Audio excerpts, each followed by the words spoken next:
Oke, selamat sore semua. Sore. Pada kesempatan ini, kami dari kelompok Susu akan mempresentasikan hasil kerja kami. Sebelum mempresentasikannya, kami akan memperkenalkan diri kami masing-masing. Mulai dari saya, Paulina Rusitalain sebagai moderator.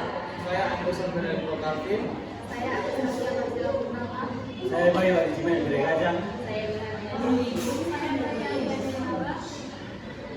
Oke, materi pertama akan dibacakan oleh kami.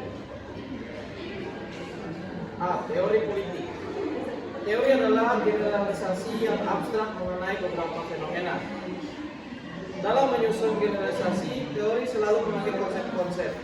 Konsep lahir dalam pikiran atau mind manusia dan karena itu bersifat abstrak, sekalipun fakta-fakta dapat dipakai sebagai batu loncatan.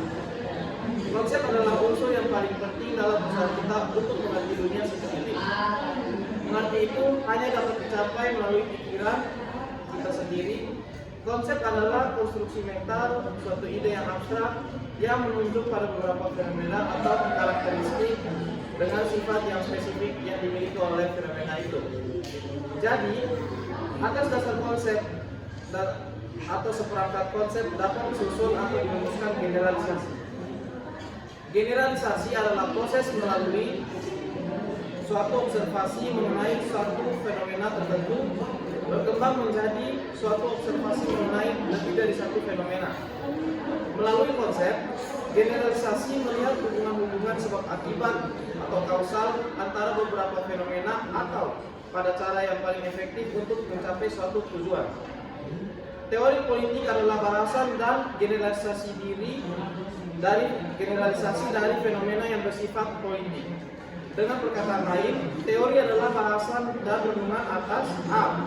Tujuan dari kegiatan politik, B. Cara-cara mencapai tujuan itu, C. Kemungkinan-kemungkinan dari kebutuhan yang ditimbulkan oleh situasi politik tertentu, dan D. Kewajiban-kewajiban yang diakibatkan oleh tujuan politik itu. Konsep-konsep yang dibahas dalam teori politik mencakup masyarakat, kelas sosial, negara, kekuasaan, kedaulatan, hak dan kewajiban, kemerdekaan, lambang-lambang negara, perubahan sosial, dan sebagainya. Menurut Thomas P. Jenkins, dalam The Study of Political Theory dapat dibedakan menjadi dua macam teori politik, sekalipun perbedaan antara kedua kelompok teori tidak bersifat mutlak. A. Teori-teori yang mempunyai dasar moral atau bersifat abstrak dan yang menentukan norma-norma untuk perilaku politik. Teori ini dibagi ke dalam tiga kelompok, yaitu filsafat politik, di mana mencari penjelasan yang berdasarkan rasio. Ia melihat jelas adanya hubungan antara sifat dan hakikat dari alam semesta dengan sikap dan hakikat dari kehidupan politik. Yang kedua, teori politik sistematis. Teori politik ini memajukan suatu pandangan bersendiri mengenai metafisika dan epistemologi, tetapi mendasarkan diri atas pandangan-pandangan yang sudah lazim diterima pada masa itu. Yang ketiga, ideologi politik adalah kumpulan nilai, ide-ide atau norma-norma, kepercayaan atau keyakinan yang dimiliki seorang atau sekelompok orang untuk menentukan sikapnya terhadap kejadian dan problematika politik yang dihadapi dan yang menentukan perilaku politiknya. B. Teori-teori yang menggambarkan dan membahas fenomena dan fakta-fakta politik dengan tidak mempersoalkan norma-norma atau nilai. Konsep ilmu politik yang kedua adalah masyarakat. Masyarakat adalah keseluruhan antara hubungan-hubungan manusia. Robert M. mengatakan, masyarakat adalah suatu sistem hubungan-hubungan yang mendatar. Manusia mempunyai naluri untuk hidup bersama dengan orang lain secara harmonis. Setiap manusia mempunyai kebutuhan fisik maupun mental yang sukar dipenuhi seorang diri, maka ia bekerja sama untuk mencapai beberapa nilai. Di dalam kehidupan berkelompok dan dalam hubungannya dengan manusia yang lain, pada dasarnya setiap manusia menginginkan beberapa nilai. Dalam mengamati masyarakat di sekelilingnya, yaitu masyarakat barat, Harold Laswell merinci 8 nilai, yaitu kekuasaan, kekayaan, penghormatan, kesehatan, kejujuran, keterampilan, pendidikan,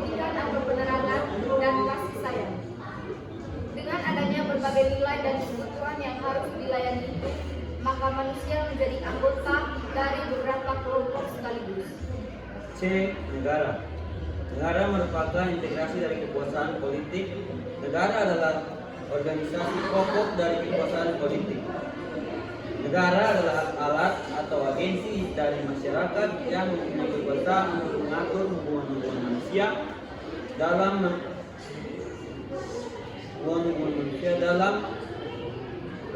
masyarakat dan menertibkan gejala-gejala kekuasaan dalam masyarakat. Negara dapat mengintegrasikan dan membimbing kegiatan-kegiatan sosial dari penduduknya ke arah tujuan bersama. Dalam rangka ini boleh dikatakan bahwa negara mempunyai dua tugas, yaitu yang pertama mengendalikan dan mengatur gejala-gejala kekuasaan yang asosial, dan yang kedua mengorganisir dan mengintegrasikan kegiatan manusia dan golongan-golongan ke arah tercapainya tujuan-tujuan dari masyarakat seluruhnya. Pengendalian ini dilakukan berdasarkan sistem hukum dan perantaraan pemerintah serta segala alat perlengkapannya. Kekuasaan negara mempunyai organisasi yang paling kuat dan teratur. Maka dari itu semua golongan atau asosiasi yang memperjuangkan kekuasaan harus dapat menempatkan diri dalam rangka ini. Definisi mengenai negara. Yang pertama dari Roger Marshall. Menurutnya negara adalah agen atau kewenangan yang mengatur dan mengendalikan persoalan-persoalan bersama atas nama masyarakat.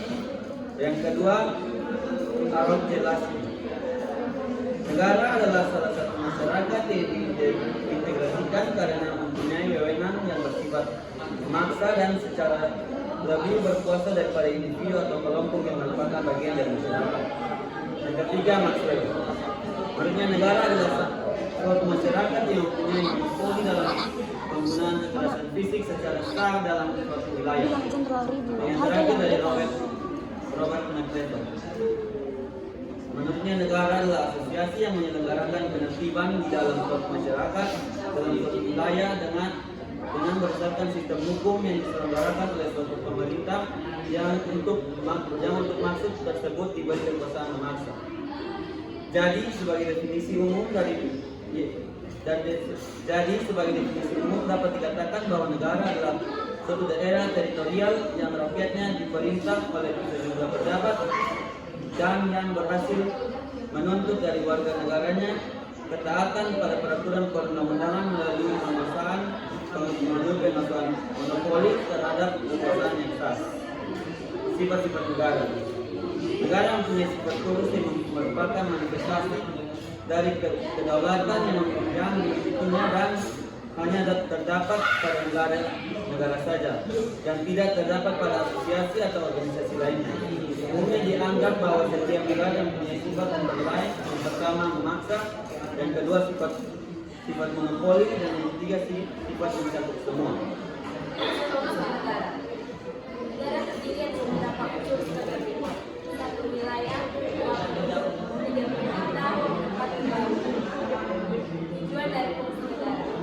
Negara dapat dipandang sebagai asosiasi manusia yang hidup dan bekerja sama untuk mengejar beberapa tujuan bersama. Dapat dikatakan bahwa tujuan terakhir setiap negara ialah menciptakan kebahagiaan bagi rakyat. Menurut Roger Hasselbaum, tujuan negara ialah membuktikan rakyatnya berkembang serta mengutarakan jalan negaranya sebebas mungkin. Dan menurut Harold Jelasky, menciptakan keadaan di mana rakyat dapat mencapai keinginan bebas jalan. Setiap negara terlepas dari ideologinya mengarahkan beberapa minimum yang mutlak, yaitu satu, melaksanakan penerbitan, dua, mengusahakan kesejahteraan dan kemakmuran rakyatnya, tiga, pertahanan, empat, penegakan keadilan. Sarjana lain Charles A. Merriam yang menerima fungsi negara, yaitu satu, keamanan ekstern, dua, keterlibatan intern, tiga, keadilan, empat, kesejahteraan umum, lima, kebebasan. Istilah negara dan istilah sistem politik. Konsep sistem politik merupakan pokok dari gerakan timbul dalam dekade ini. Gerakan ini mencari satu yang lebih terkenal dengan istilah pendekatan perilaku oleh karena menunjukkan perilaku politik sebagai fokus utama dari penelitian dan terutama akan struktural dan politik perilaku. Bentuk dari budaya politik dalam suatu masyarakat dipengaruhi oleh sejarah perkembangan dari sistem agama yang terdapat dalam masyarakat itu, kesungguhan, status sosial, konsep mengenai kekuasaan, kepemimpinan, dan sebagainya. Umumnya dianggap bahwa dalam sistem politik terdapat 4 variabel: 1. Kekuasaan, 2. Kepentingan, 3. kebijaksanaan, 4. wilayah. Konsep kekuasaan. Definisi.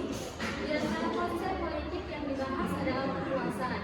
Hal ini tidak mengherankan sebab konsep ini sangat krusial dalam ilmu sosial pada umumnya dan dalam ilmu politik khususnya. Biasanya kekuasaan diselenggarakan melalui isyarat yang jelas. Ini sering dinamakan kekuasaan manifest atau manifest power. Salah satu contoh dari kekuasaan manifest ialah jika seseorang polisi menghentikan seorang pengendara motor karena melanggar peraturan lalu lintas. Esensi dari kekuasaan adalah hal mengadakan sanksi. Cara untuk menyelenggarakan kekuasaan yang berbeda-beda. Upaya yang paling ampuh adalah kekerasan fisik. Kekuasaan dapat juga diselenggarakan lewat koersi, yaitu melalui ancaman akan diadakan sanksi. Suatu upaya yang sedikit lebih lunak adalah upaya persuasi, yaitu proses meyakinkan, berargumentasi, atau menunjuk pada pendapat seorang ahli. Yang berikut sumber kekuasaan. Sumber kekuasaan dapat berupa kedudukan, kekayaan, dan kepercayaan. Misalnya, seorang komandan terhadap anak buahnya atau seorang majikan terhadap pegawainya. Dalam kekuasaan, bawaan dapat ditindak jika melanggar disiplin kerja atau melakukan korupsi. Sumber kekuasaan dapat juga berupa kekayaan. Misalnya, seorang pengusaha kaya mempunyai kekuasaan atau seorang politikus atau seorang bawahan yang mempunyai utang yang perlu dibayar kembali. Istilah wilayah kekuasaan menjawab pertanyaan siapa-siapa saja yang disukai oleh orang atau kelompok yang berkuasa, jadi menunjuk pada pelaku, kelompok organisasi atau komunitas yang kenal kekuasaan. Dalam suatu hubungan kekuasaan selalu ada satu pihak yang lebih kuat dari pihak lain. Jadi, selalu ada hubungan tidak seimbang atau asimetris. Ketidakseimbangan ini sering menimbulkan ketergantungan dan lebih timbang hubungan ini lebih besar telah sifat ketergantungan. Jadi, berdasarkan materi yang telah dipaparkan, dari materi yang telah dipaparkan, kami mengambil kesimpulan bahwa konsep-konsep ilmu politik pada dasarnya mempermudah kita mengerti dan memahami apa arti dari ilmu politik dan politik itu sendiri. Konsep-konsep ilmu politik itu sendiri terdiri dari masyarakat, yaitu sekelompok orang yang membentuk sebuah sistem semi tertutup, di mana sebagian besar interaksi yang terjadi adalah antar individu dalam kelompok tersebut. Yang kedua, negara bersifat abstrak dalam bentuk konkretnya yang terlihat dan terasa hanyalah wilayah, penduduk, bendera, lambang negara,